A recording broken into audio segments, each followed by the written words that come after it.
Salut tout le monde, j'espère que vous allez bien. Donc aujourd'hui j'ai prévu de vous faire une vidéo de mon matériel de dessin. Voilà, parce que vous étiez énormément dans les commentaires à me l'avoir demandé. Fais une vidéo de ton matériel de dessin, quel matériel tu utilises pour dessiner, etc. etc. Donc je me suis dit, et ben pourquoi pas, hein, voilà. C'était déjà prévu de toute façon que j'allais tourner une vidéo de ce thème là, mais bon je savais pas quand, voilà, j'avais pas trop d'idées comment la faire et tout, et là j'avais une petite idée, donc c'est prévu que je la tourne aujourd'hui, voilà. Donc j'espère que cette vidéo va vous plaire et je vous laisse avec la suite.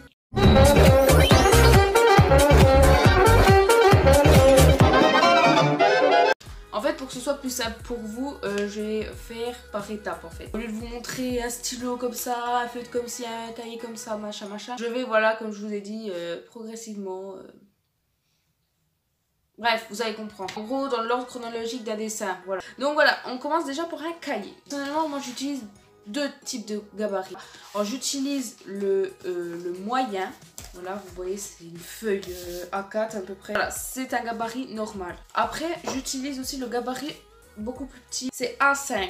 Donc je précise, c'est 14,8 x 21 cm, voilà. Donc voilà, vous les trouvez un peu partout au Leclerc, dans les Cultura, un peu partout. Je pense que voilà, vous n'allez pas galérer à chercher ce type de cahier. Voilà. Et j'en avais un aussi où je vous ai montré dans ma première vidéo. Le type de cahier, c'est un gros cahier.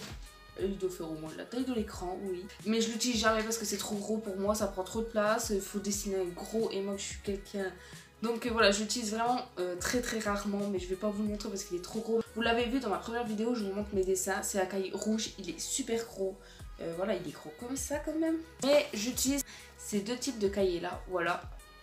Alors ensuite, quand vous avez votre petit cahier de prêt, etc. j'utilise deux styles de crayons à papier, on va dire, entre guillemets. Donc oui, quand vous voulez dessiner, vous commencez pas directement au stylo noir ou colorié. Moi, bah, chacun utilise sa technique. Voilà, je précise bien. Moi, je vous montre ma technique, je vous montre comment je fais, quoi. Voilà. Donc, j'utilise deux styles de crayon, voilà. Il y a le Critérium, mais c'est vraiment c'est celui que j'utilise beaucoup le plus souvent, super pratique. C'est un, voilà, avec la pointe, la mine super fine, voilà, vous savez ce que c'est un Critérium, voilà, je vais pas vous en dessiner un. Du coup, voilà, vraiment, c'est ce que j'utilise vraiment le plus souvent pour dessiner, mais quand vraiment je suis en cas... une catastrophe où j'ai pas de Critérium sur moi, où je l'ai oublié, où j'en ai plus, où il est cassé, peu importe. J'utilise un crayon papier, voilà, basique, normal, quoi. J'utilise, alors celui-là c'est un HB2, oui, HB2, donc la mine est très grasse. Donc c'est pas très pratique pour dessiner, voilà. Après si c'est pour faire des ombres, des petits effets, je vous montre de toute façon, je vais vous montrer, voilà, comment ça rend. Voilà, pour faire surtout des ombres, les ombrages, je sais pas si c'est des ombrages, mais si vous voulez faire des effets sur votre dessin, c'est utiliser plus le HB2 que le Critérium en fait, parce que le Critérium, la mine est tellement fine et c'est tellement délicat que vous allez appuyer super fort, mais bon, ça va être surtout très craquant. Que ça, c'est déjà une mine très grasse, donc c'est beaucoup plus facile pour faire des effets d'ombre, etc. Donc la troisième étape, c'est le contour du dessin. Après que vous avez fait votre petit dessin au crayon papier, que vous avez regommé, bien redétaillé, etc., que votre dessin est parfait, vous allez faire le contour du dessin. Moi, personnellement, j'utilise des stylos fins. Voilà, je prends pas de feutre noir pour faire mes contours. C'est trop épais, c'est pas propre pour moi. Je donne ma technique, hein. Ne me critiquez pas, chacun a sa méthode. Donc voilà, moi j'utilise beaucoup les stabilos noirs. La mine est très fine, c'est 0,4, hein. C'est vraiment des mines très rikiki, vous voyez. Je sais pas si vous voyez bien, mais voilà. Et j'avais celui-là, vraiment, j'ai les vis, je suis vraiment déçue, mais celui-là il était génial. Pareil, vous voyez que la mine est un peu plus grosse quand même, vous voyez. Ils sont super bien, en plus ils appliquent très bien, vous n'êtes pas obligé d'appuyer comme une folle dessus pour que ça marche. Ça ressemble à un stylo en fait, mais ça sort en fait quand vous écrivez ou vous dessinez ou vous faites les contours. Ça rend super fin comme les stabilos en fait.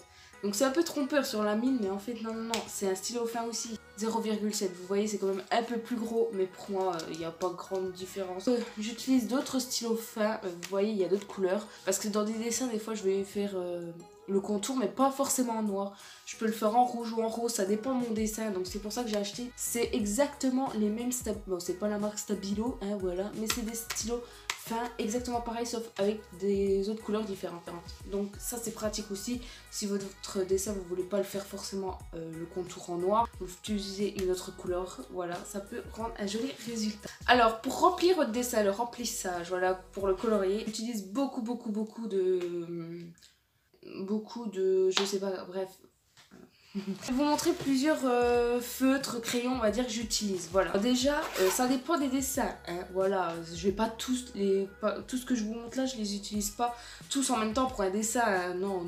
C'est vraiment, je vous montre tout mon matériel que j'utilise pour plusieurs types de dessins. Hein, voilà. Mais bien sûr, si je vais colorier, je vais pas colorier au crayon de couleur, colorier au feutre alcool, colorier au feutre normal. Non, pas du tout, parce que la gueule du dessin.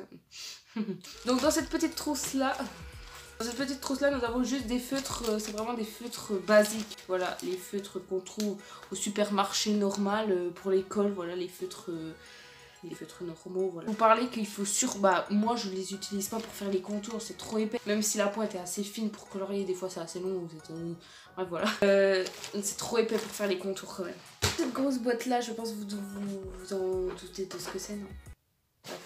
Donc dedans c'est tous mes feutres alcool. Je vous montre à quoi ça représente. Voilà, c'est dans des petites boîtes comme ça.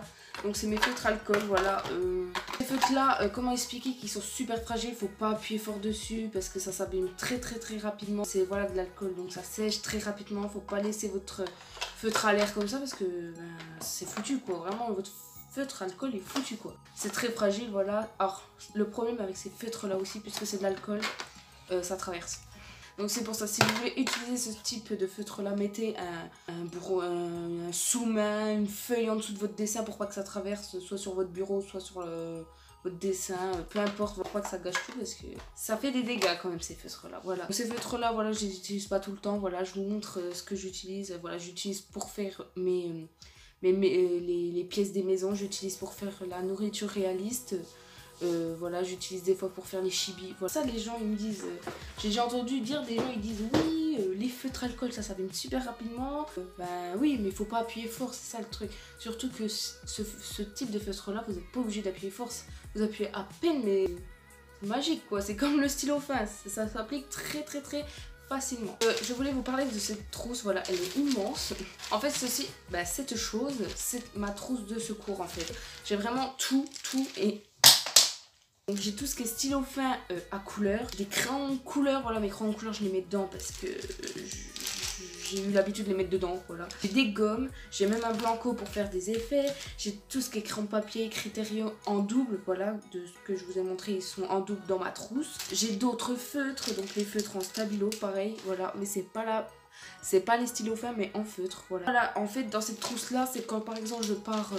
par exemple chez mon père ou je pars chez quelqu'un et j'ai envie de dessiner, au lieu d'emmener mes 15 trousses, et ben j'emmène juste une grosse, voilà, où il y a vraiment tout dedans. Bon, bien sûr, à part les feutres alcool, il faut que je les emmène à part. Donc c'est ça qui est pénible. Là, vraiment, j'ai tout dedans. Donc vraiment, cette trousse est pratique. En plus, elle est grosse, donc je peux rentrer pas mal de trucs dedans. Et je vais vous parler d'un dernier truc aussi que j'ai acheté il y a pas très longtemps. Stylo, c'est pas des stylos. Si, c'est des pinceaux à aquarelle. Voilà, vous voyez que je les ai déjà utilisés. Il est déjà tout bleu, bref. Alors cette chose, c'est super. Si vous voulez faire de l'aquarelle, au lieu d'un pinceau où ça perd ses poils et tout, vous avez cette chose. Et vraiment, c'est super. Avec un réservoir d'eau, vous voyez, vous dévissez, vous mettez l'eau et pouf, l'eau, elle est là au lieu de tremper votre pinceau dans votre verre. C'est super. Voilà, pour faire de l'aquarelle, hein, pas de la peinture, mais bien de l'aquarelle. Hein. Bon bah voilà, cette vidéo est finie, j'espère que ça vous aura plu. Là, je sais pas s'il y a eu assez de conseils, ou c'était assez détaillé, mais moi vraiment c'est tout ce que j'utilise, voilà, je peux pas dire autre chose. Dites-moi dans les commentaires si ça vous a plu ce type de vidéo. Voilà, je vous fais de gros bisous et je vous dis à très bientôt pour une nouvelle vidéo, gros bisous. So they say, dance for me, dance for me, dance for me, oh, oh. I never seen anybody do the things you do.